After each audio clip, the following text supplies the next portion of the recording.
ናይሎ ሚዛንታና ዛንታ ሃይስኩል ይኸውን ዛንታ ፍቕሪ ዛንታ ንእስነት ዛንታ ጣዕሳ ኣብ ቤት ትምህርታት ዝሓልፍ ወርቃዊ ተዘክሮታት ሕጅና ክትዝክሮ ሕንቕንቕ እናበለ ናይ ሓጎስ ንብዓት ዘንብዕ ፍሽኽታ እናለገስካ ዓይንትኻ ናይ ተዘክሮታትን ናፍቖትን ንብዓትን ወረር የብላ እቲ ግዜ ንእስነትን ሆይታን ስለ ዝኾነ ክሳብ ክንዲ ዝምንባሩ ኣይርዳእካን እዩ ሎሚ ኩሉ ምስኣንካ ግን ኣበይ ሞ ትብል ብተዘክሮታት እናተዓዘርካ እምበኣር ሎሚ ድማ ተዘክሮታት እተሐድስ ግን ከዓ ልቢ ትትንክፍ ዛንታ ያናባኹም ከብላ ዛንታ እቶም ክልተ ናሆምን ሳራን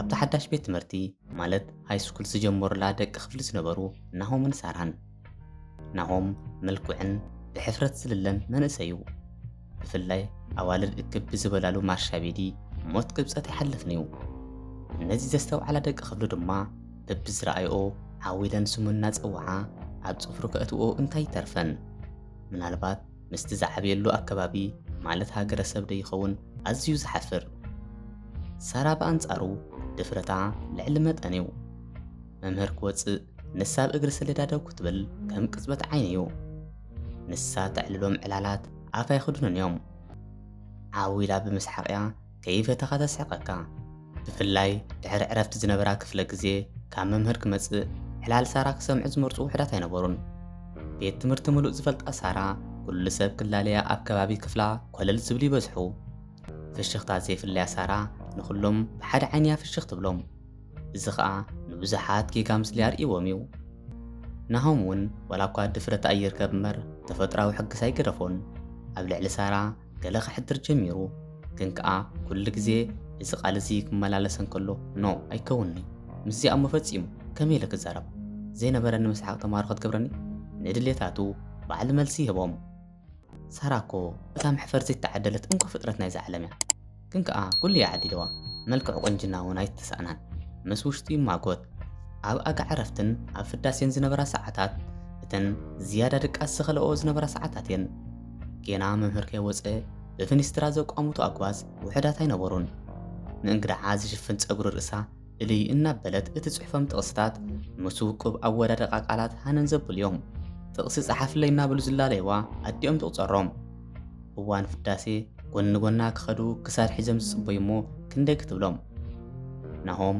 ዝነበረኦ ድፍረት ወሳሲኹ ሎሚ ግድን ገለ ክብላ ኣሎኒ ይብል እሞ ግን ከዓ ኣብ ቅድሚኣ ክበፅሕ ከም ፀሓይ ዝበዝሓ ጠስሚ እናተፈለጦም ምኽኽ ይብል መልሓሱ ወታእታ እናበለ ዘይሓሰቦ ዝተዛረበሉ ዕለታት ውሕድ ኣይነበረን ሳራ ትዛረቦም ቃላት ፍቓድ ከይተፀበዮም ልቢ በሲዖም ውሽጢ ዝበፅሑ እዝኑን ልቡን ከፊቱ ብፅሞና ይከታተላን ንኣወዳድቃ ቃላት የድንቐላን ኣበይ እሞ እዚ ኣብ ውሽጠይ ዘሎ ገሊፀ እንተዝኽእሉ ይብል ምስ ውሽጡ ግን ኪንዮ ብውሽጡ ድሌታቱ ክገልፅላ ድፍረት ኣይረኸበን ድሕሪ 2 ዓመት ሳራ ነታ ዝነበረታ ቤት ትምህርቲ ገዲፋ ናብ ካልእ ቀየረት ናሆም ብጣዕሳ ዝገብሮ ጠፍኦ ምኻዳ ብሰበሰብ ይሰሚዑ እዚ ሓዊልካ ዘይብክዮ ሞት ሕፅዩ ይኮይንዎ ኩሉ ኣብ ውሽጡ ዓቢጡ ክጓዓዝ ጀመረ ኣብ ክላስ ሳራ ክትላዓልን ከላ ልቢ ህርመታ ትወስኽ ብዛዕባ ክሰምዕ ከዓ ዝያዳ ይደሊ ግን ዘርዚሩ ዝነግሮ ይረኸበን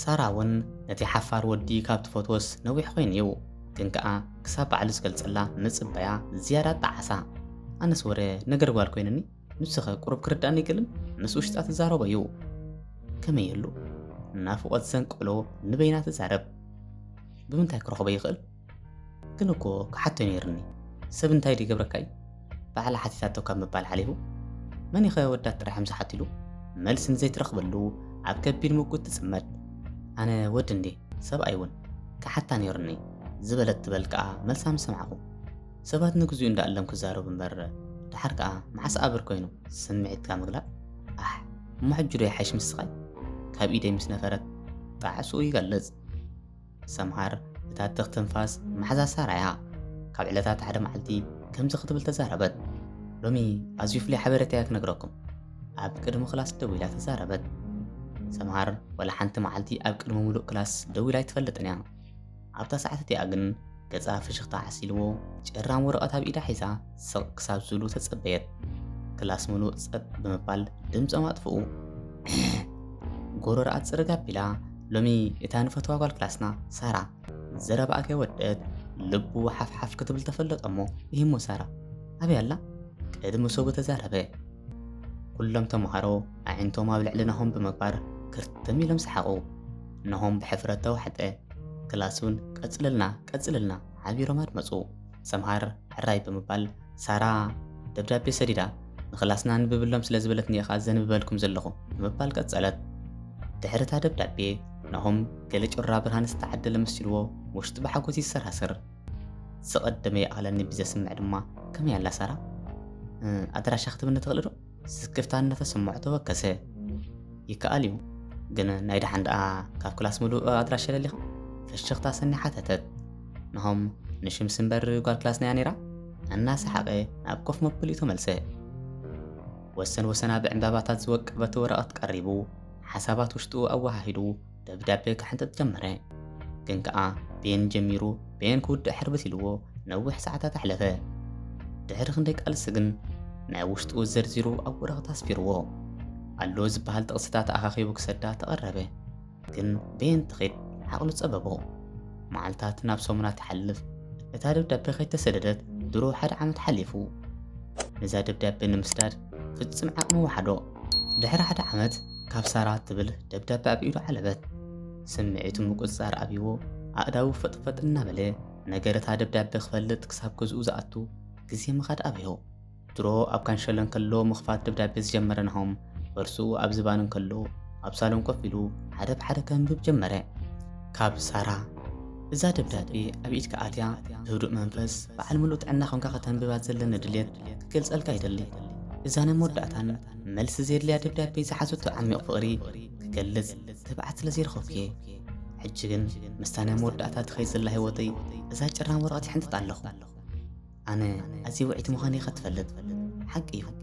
ኣባኻ በፂሐ ግን ግዲ ናይ ብሓቂ ፍቕሪ ኣይድፍረከን ዓቕሚ ስኢነ ካብ መጀመርያ ትሕዜ ልቤ ከፊተ ተጸቢካ ስቕታኻ ኣዝዩ ዝመስጠኒ ጽን ኢልካ ክትሰምዐን ከለኻ ካብ ልሳንካ ዘይኮነ ካብ ልብኻ ዝወፅእ ዝነበረ ቃላት ብፍጹም ከም ዝማርኽ ገይሩኒ። ከምቲ ጣዕሚ ቃላትካ ብልሳንካ የፍቅረኪ ክትብለኒ ብትዕግስቲ ክጽበ ጸኒሐ። ግን ህይወት ናታ መንገዲ ኣለዋ። ኩሉ ከም ተሓስበ ይኾኑ ማለት ኣይኮነን።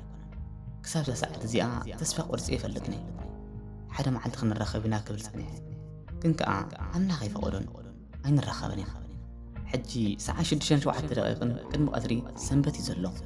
ድሕሪ ገለ ሰዓታት ኣይኮለኒ ብዝወረደኒ ሕማም ዶክተር ናይ መወዳእታ ዕለት ክያ ኢሉኒ ንስኻ ይትሰንብት እጆኻ ሓንቲ ነገር ክትፈልጥለይ ግን ኣዝየ ዘፍቅረካ ኣይውሽ እዚ ቀደም ኢለካ እንተዝኸውን ጓልጓል ክትፃወት ሕፍረት ውሽጠይ ዓቢትኒ ጋባኻ ተጸብዮ እቲ ሓንቲ መዓልቲ ዝብላ ዝነበርኩ ዕለት ግን ግዲ ኣይተፈጠረትን ወይ እውን ክሪኣ ኣይተዓደልኩን ክሳብ ሕጂ መፀትን ኣዝየ ደንገ ይብለካ ከም ዘለኹ ይፈልጥ እየ። በቃ የፍቅረካ እየ። ካልኣይ ምንባር እንተሃልዩ ኣብኡ ክንራኸብን ንሳኻ ክነብርን ተስፋ ይገብር። ኩሉ ሰናይ ዘበለ ንዓኻ ካብ ኣዝያ ተፍቅረካ ግን ከዓ ፍቕራ ክትገልጽ ዓቕሚ ዝሰኣነት ሳራ። ናሆም ነዚ ምስ ሰምዐ ልቡ ልዕሊ ከቢድ ማህረምቲ ትደመየት። ልዕሊ በሊሕ መውጓእቲ ክትውጋእ ተፈለጦ። ኣካላቱ ክሳብ ብድኻም ዝስነፍ ዝርንሳሕ ነቢዑ። ናብተን ኣብ ጎና ኮፍ ክብል ድፍረት ዝስእነለን ዝነበረ ኣግራብ ናይ ቤት ትምህርቶም እናኸደ ሳሪ ስለምንታይ ከምኡ ጌርኪ? ኣነ እኮ ኣዝየ ዘፍቅረኪ እዘን ቦታታት ትዝክርየን ዶ? ክዛረብከ ይሓስብ እሞ ዓቕሚ ውሒድኒ ኮልተፍተፍ ኢለ ዝተመለስክዎን ዕለታት እየን። ምስልኽ እናረኣኹ ቃላትክ እናተመገብኩ ውሽጠይ ብስሓቕ ዝዓንግለለን ዝነበርኩ ዕለታት ሕጂ ናብይ ኣበላ። ክሳብ ክንድዚ ጨካን ኣይኮንክን። ግን ስለምንታይ ንበይነ ገዲፍክኒ? እንታይ ይኹን ብድሕሪኽ? ሳሪ መልስለይ ባ ምሳኽ እኮ እዛረብ ዘለኹ ምዃን መዓስ ንስኽ ኮንኪ ይወድኣ ክንደይ ግዜ እኮ ሂባትኒ እያ። ኣነ ዘይተጠቐምኩ ኩሉ እምበር ተደፊኡ ምስ ንብዓት ተቓለሰ። ሳራ ኣብ ገዛኣ ናይ መወዳእታ ሰዓታት ትጽበ። ካልኢታት ናብ ደቓይቕ ናብ ሰዓታት ይሰጋገር። ውሽጣ ብፍርሒ ይሰዓር። ሰዓታት ሓሊፉ ናብ መዓልታት ይጽጋዕ። ሳራ ክሳብ ሕጂ ብሂወት ኣላ። ተገረመት። ደጋጊማ ናይ ዶክተር ጽሑፍ አንበበት። ኣይተጋጌትን።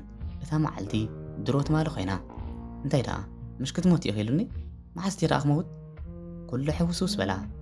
ዶክተር ሳሕብ ጀለኹ مش ክትሞት ይኽልካኒ እንቃዓና ዝተንፈሰ ተዛረበቶ ዶክተር ህዲ ኢሉ ዶክተር ውፅኢት ምርመራ ይነግር ግሙታትኻ ይህብ እምበር ብሓይልን ህይወት በንቂሱ ያውፅኒ ህይወት ዋና ኣለዋ ዋና ኣኻ ፈጣሪ ንሕና ብትሕት ፈጣሪ ኢና ስለዚ ብህይወት ምህላውኪ ንፈጣሪ ከመስግኒ ብምባል ተዛረባ ሳራ ካብ ሞት ዝተንስአት መሲልዋ ኣዝያ ተሓጎሰት እሞ ነቲ ዝኸሰረቶ ፍቕሪ ሃሰኩት ብለ ተበገሰት ናሆመይ ኣበይ ይህሉ እታ ደብዳቤ በፂሓቶ ዶ ትኸውን ኣብየት ብሰንከይ ጥራይ ኣብ ሕማቅ የወደቕ እናበለት ጉዕዛ ቀጸለት እታ ደብዳቤ ካብ ሰብ ናብ ሰብ እናተሰጋገረት እያ ኣብ ኢድ ናሆም በፂሓ ሕጂ ኣብታ ዘይርሳዕ ተዘክሮታት ዘለዋ ቤት ትምህርተይ ከይደ ናፍቆተይ ከውፅእ ተዘክሮታተይ ከሕደስ እየ ድሓር ከዓ ንናሆመይ ይደልዮ ብምባል ናብታ ቤት ትምህርቲ ምርሐት ቤት ትምህርቲ ፅሩሩ ትብል ኣብተን ፅላል ኮፍ እናበለት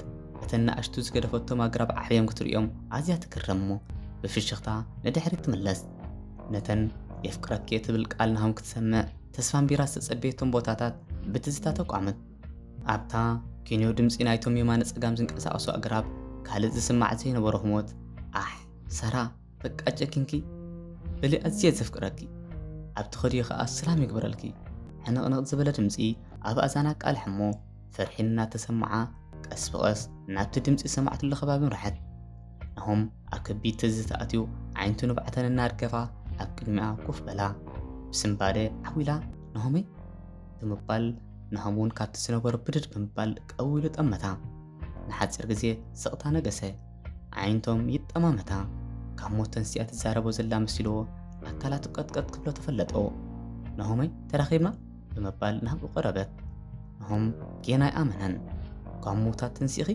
ብምባል ድማ ተሓቋቂፎም ዝርንዛሕ ነፍዑ ክብራት ተኸታተልቲ ናይ ሎሚ ዝነበረትና ዛንታ ሃይስኩል ኣብዚያ ተፈፂማላ ዘለኩም ርእቶን ሓሳብን ኣብ ቦታ ኮመንት ኣቐምጡልና ኣብ ካልእ መዓልቲ ብካልእ ትሕዝቶ ክሳብ ንራኸብ ሰላምኩም ይብዛሕ ባባይ